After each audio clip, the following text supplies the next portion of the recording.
मुझे माफ़ करना अतुल।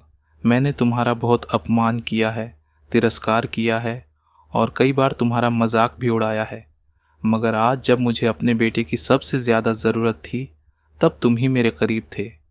अगर आज तुम न होते तो न जाने मेरा क्या हाल होता। मैं शायद इस दुनिया में न होता। अतुल बेटा, हम दोनों तो बिल्कुल अकेले पड़ गए थे।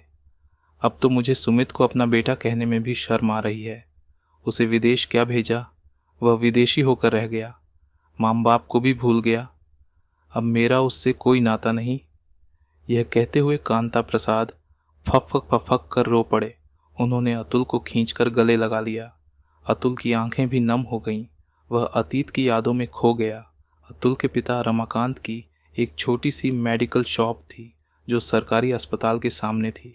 परिवार की आर्थिक स्थिति विकट होने से अतुल ज़्यादा पढ़ नहीं पाया था।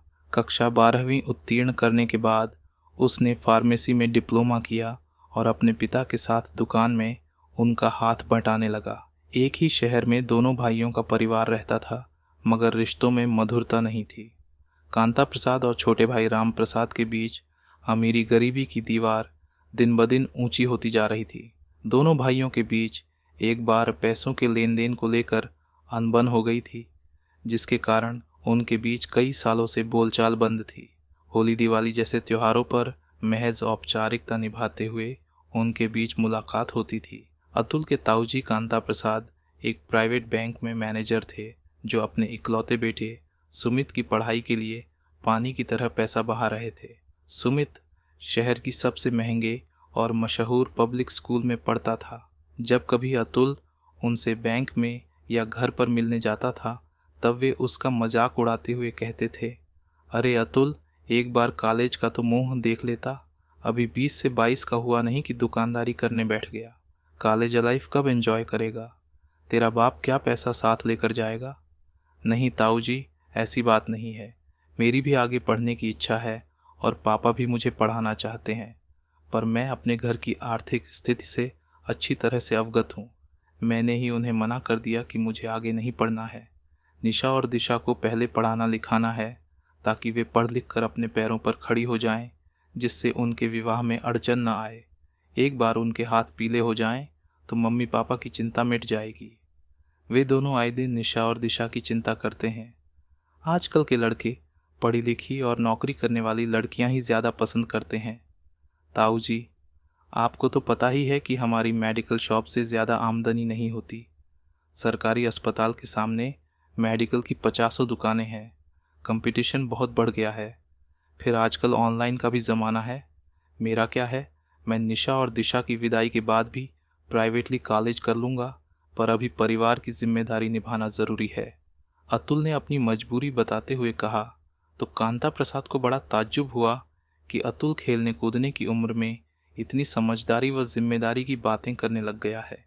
और एक उनका बेटा सुमित, जो अतुल की ही उम्र का है मगर उस पर अभी भी बचपना और अल्हड़पन सवार था, वह घूमने फिरने और मौज मस्ती में ही मशगूल है। कांता प्रसाद के पास रुपए पैसों की कमी न थी। उनके बैंक के कई अधिकारियों के बेटे विदेशों में पढ़ रहे थे, सो कांता प्रसाद ने भी सुमित को विदेश भेजने के सपने संजो कर रखे थे। वक्त बीत रहा था। सुमित इंजीनियरिंग में बीई करने के बाद एमएस के लिए ऑस्ट्रेलिया चला गया। इसी बीच कांता प्रसाद बैंक से सेवानिवृत्त हो गए। पत्नी रमा के साथ आराम की जिंदगी बसर कर रहे थे। सुमित के लिए विवाह के ढेरों प्रस्ताव आने शुरू हो गए थे। अपना इकलौता बेटा विदेश में है, यह सोचकर ही कांता प्रसाद मन ही मन फूले न समाते थे। अब तो वे जमीन से 2 कदम ऊपर ही चलने लगे थे। जब भी कोई रिश्तेदार या दोस्त मिलता तो वे सुमित की तारीफ में कसीदे पढ़ने लग जाते। कुछ दिन तक तो परिवार के सदस्य और यार दोस्त उनका यह रिकॉर्ड सुनते रहे, मगर धीरे धीरे उन्हें जब बोरियत होने लगी तो वे उनसे कन्नी काटने लगे। वक्त अपनी रफ्तार से चल रहा था। सुमित को ऑस्ट्रेलिया जाकर 3 साल का वक्त हो गया था।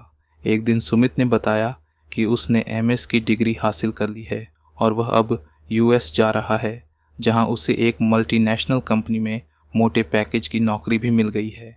कांता प्रसाद के लिए यह बेशक बहुत ही बड़ी खुशी की बात थी। कांता प्रसाद और रमा अभी खुशी के इस नशे में चूर थे कि एक दिन सुमित ने बताया कि उसने अपनी ही कंपनी में नौकरी करने वाली एक फ्रांसीसी लड़की एडेला से शादी कर ली है। सुमित के विवाह को लेकर सपनों के खूबसूरत संसार में खोए हुए कांता प्रसाद और रमा बहुत ही जल्दी यथार्थ के धरातल पर धराशायी हो गए। अब तो दोनों अपने घर में ही बंद होकर रह गए। लड़की वालों के फोन आने पर अभी नहीं कहकर टालते रहे। कांता प्रसाद और रमा ने सुमित के विवाह की बात छिपाने की बहुत कोशिश की, मगर जिस तरह प्यार और खांसी छिपाए नहीं छिपती, उसी तरह सुमित के विदेशी लड़की से विवाह करने की बात उनके करीबी रिश्तेदारों के बीच बहुत ही जल्दी फैल गई। परिणामस्वरूप रिश्तेदारों एवं करीबी लोगों ने उनसे किनारा करना शुरू कर दिया। उधर सुमित दिन ब दिन अपने काम में इतना मसरूफ हो गया था कि वह महीनों तक अपने माता पिता को फोन नहीं कर पाता था। यहाँ से कांता प्रसाद और रमा फोन करते तो वह कभी काम में व्यस्त बताकर या मीटिंग में है कहकर फोन काट देता था। अब तो कांता प्रसाद और रमा बिल्कुल अकेले पड़ गए थे। छोटी मोटी बीमारी होने पर उन्हें पड़ोसियों का सहारा लेना पड़ता था, मगर हर बार यह मुमकिन नहीं था कि जब उन्हें ज़रूरत पड़े तब पड़ोसी उनकी सेवा में हाजिर हो जाए। इसी बीच देश में महामारी की दूसरी लहर ने कहर ढाना शुरू कर दिया। लॉकडाउन के कारण काम वाली बाई यशोदा ने आना बंद कर दिया और घरेलू नौकर किशन अपने गांव चला गया। लोग अपने अपने घरों में बंद हो गए। रमा को दमे की शिकायत थी तो कांता प्रसाद डायबिटिक थे। चिंता और तनाव ने दोनों को और अधिक बीमार बना दिया था। सुमित इस संकट की घड़ी में व्हाट्सएप पर टेक केयर, बाहर बिल्कुल मत जाना और जाना पड़ जाए तो मास्क पहनकर जाना, सैनिटाइज़र का उपयोग करते रहना, बार बार साबुन से हाथ धोते रहना, सोशल दूरी बनाए रखना जैसे महज औपचारिक संदेश नियमित रूप से भेजकर अपने कर्तव्य की इतिश्री समझ लेता था। एक दिन रात में कांता प्रसाद को तेज बुखार आया। उन्हें लगा मौसम बदलने से आया होगा। घर में ही दवा खा ली, मगर बुखार ना उतरा। 2 दिनों बाद उन्हें सांस लेने में तकलीफ होने लगी और मुंह का स्वाद चला गया। तब रमा को पता चला कि ये तो कोरोना के लक्षण हैं। रात में करीब 1 बजे उन्होंने अतुल को फ़ोन किया और सारी बात बताई। अतुल और उसके पिता ने तुरंत भागदौड़ शुरू कर दी। अतुल ने एक सामाजिक संस्था के यहाँ से एम्बुलेंस मंगवाई और अपने पिता के साथ कांता प्रसाद के घर के लिए रवाना हो गया। बीच रास्ते में अतुल अस्पतालों में बेड की उपलब्धता के लिए लगातार फ़ोन कर रहा था। 2-3 अस्पतालों से नकारात्मक उत्तर मिला, मगर एक अस्पताल में एक बेड मिल गया। अतुल ने कांता प्रसाद को फ़ोन करके अस्पताल जाने के लिए तैयार रहने के लिए कहा।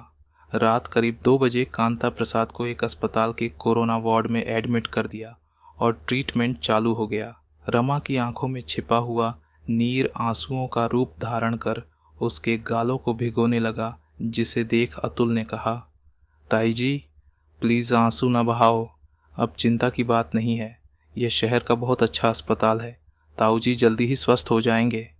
ताई जी अब आप हमारे घर चलो।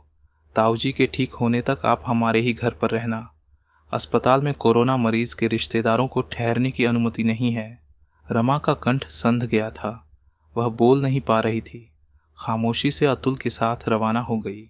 कांता प्रसाद का ऑक्सीजन लेवल कम हो जाने से कुछ दिनों तक उन्हें वेंटिलेटर पर रखा गया। फिर उन्हें जनरल वार्ड में शिफ्ट कर दिया गया। डॉक्टरों ने बताया कि समय पर बेड मिल जाने से उनकी जान बच गई है।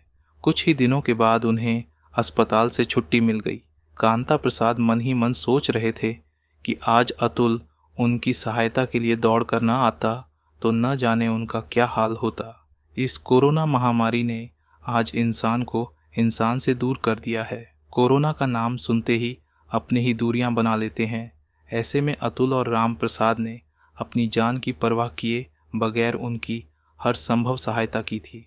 बुरे वक्त में अतुल ही उनके काम आया था। उनके अपने बेटे सुमित ने तो उनसे अब महज औपचारिक रिश्ता बनाकर रखा था। वे मन ही मन सोचने लगे कि अब उससे तो नाता रखना बेकार है। अतुल के साथ साथ कांता प्रसाद भी अतीत की यादों से वर्तमान में लौटे। वे अभी भी अतुल को अपने गले से लगाए हुए थे। अतुल ने अपने आप को उनसे अलग करते हुए कहा, ताऊ जी पुरानी बातों को छोड़ दीजिए। मैं तो आपके बेटे के समान हूँ। क्या पिता अपने बेटे को डांटता फटकारता नहीं है? फिर आप तो मेरे बड़े पापा हैं। मुझे आपकी बातों का कभी बुरा नहीं लगा। अब आप अतीत की कटु यादों को बिसरा दो और अपनी तबीयत का ध्यान रखो। अपनी मेडिकल की दुकान होने से कई बार अस्पतालों में जाना पड़ता है, इसी कारण कुछ एक डॉक्टरों से मेरी पहचान हो नहीं हुई। आपका समय पर इलाज हो गया। अब आपको डॉक्टरों ने सख्त आराम की हिदायत दी है। बाद में वह ताई जी की ओर मुखातिब होते हुए बोला, ताई जी, अब आप ताऊ जी के पास ही बैठी रहोगी और इनका पूरा ध्यान रखोगी, साथ ही अपना भी ध्यान रखोगी। अब आपकी उम्र हो गई है, सो आप दोनों को आराम करना चाहिए। अब आप दोनों को किसी तरह की चिंता करने की आवश्यकता नहीं है। अभी कुछ ही देर में दिशा और निशा यहाँ पर आ रही हैं। वे किचन संभाल लेंगी और घर का सारा काम भी वे दोनों कर लेंगी। अभी अतुल ने अपनी बात समाप्त भी नहीं की कि राम प्रसाद ने अपनी पत्नी सरला और दोनों बेटियों के साथ घर में प्रवेश किया। राम प्रसाद भीतर आते ही कांता प्रसाद के पैर छूने के लिए आगे बढ़े तो कांता प्रसाद ने उन्हें अपने गले लगा लिया। दोनों की आंखों से गंगा जमुना बहने लगी। एक लंबे अरसे से दोनों के मन में जमा सारा मैल पल भर में आंसुओं में बह गया। दोनों भाइयों को वर्षों बाद गले मिलते देख परिवार के अन्य सदस्यों की आंखें भी पनीली हो गईं। निशा और दिशा सभी के लिए चाय नाश्ता बनाने के लिए रसोई घर रही, जिसे अतुल ने भंग करते हुए कहा, ताऊ जी, एक बात कहूँ, कोरोना महामारी ने लोगों के बीच दूरियां ज़रूर बढ़ाई हैं, पर हमारे लिए कोरोना लकी साबित हुआ है, क्योंकि इसने दो परिवारों की दूरियां मिटाई हैं। यह कहते हुए वह ज़ोर से हंसने लगा। अतुल की हंसी ने गमगीन माहौल को खुशनुमा बना दिया। कांता प्रसाद और राम प्रसाद की नम आंखों में भी हंसी चमक उठी। कांता प्रसाद ने अतुल को इशारे से अपने करीब बुलाया और अपने पास बैठाते हुए कहा, अतुल बेटा, एक बात ध्यान से सुनना। सरकारी अस्पताल के सामने मैंने अपनी एक दुकान बनवारी लाल को किराए पर दे रखी है ना। वह इस महीने की 30 तारीख को खाली कर रहा है। अब तुम इस दुकान में शिफ्ट हो जाना। आज से यह दुकान तुम्हारी है, समझे? मैं जल्द ही वकील से यह दुकान तुम्हारे नाम करवाने के लिए बात कर लूँगा। अतुल बीच में बोल पड़ा, नहीं ताऊ जी, मेरी अपनी दुकान अच्छी चल रही है, प्लीज़ आप ऐसा ना करें। अरे अतुल, मुझे पता है तेरी दुकान कितनी अच्छी चलती है। एक कोने में तेरी छोटी सी दुकान है और अस्पताल से बहुत दूर भी। बस तू मेरी बात मान ले, अपने ताऊ जी से बहस न कर। कांता प्रसाद ने मुस्कुराते हुए अतुल को डांट दिया। भाई साहब, आप ऐसा न करें। दुकान भले ही चलाने के लिए हमें किराए पर दे दें, पर इसे अतुल के नाम पर न करें। सुमित, राम प्रसाद भविष्य का विचार करते हुए सुझाव देने लगे तो कांता प्रसाद किंचित आवेश में बीच में बोल पड़े, अरे रामू, ये मेरी प्रॉपर्टी है, मैं चाहे जिसे दे दूं। सुमित से अब हम कोई नाता नहीं रखना नहीं चाहते हैं। अब वह हमारा नहीं रहा। सुमित ने तो अपनी अलग दुनिया बसा ली है, उसे हम दोनों की कोई ज़रूरत नहीं है। अब तो अतुल ही हमारा बेटा है। प्रसाद की आंखें फिर छलक गईं। राम प्रसाद ने इस समय बात को और आगे बढ़ाना उचित न समझा। कुछ ही देर में निशा और दिशा किचन से नाश्ता लेकर बाहर आ गईं। रमा ने निशा और दिशा को अपने पास बैठाया। दोनों रमा के दाएं बाएं बैठ गईं।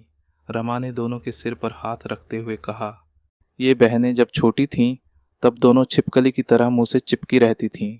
रात को सरला बेचारी सो नहीं पाती थी, तब मैं एक को अपने पास सुलाती थी। इनका पालन पोषण करना सरला के लिए तार पर कसरत करने के समान था।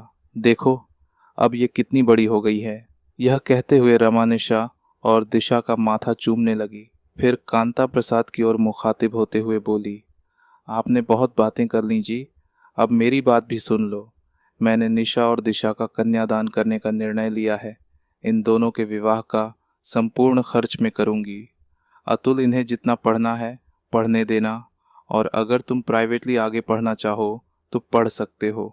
अब तुम्हें और तुम्हारे मम्मी पापा को निशा दिशा की चिंता करने की ज़रूरत नहीं है।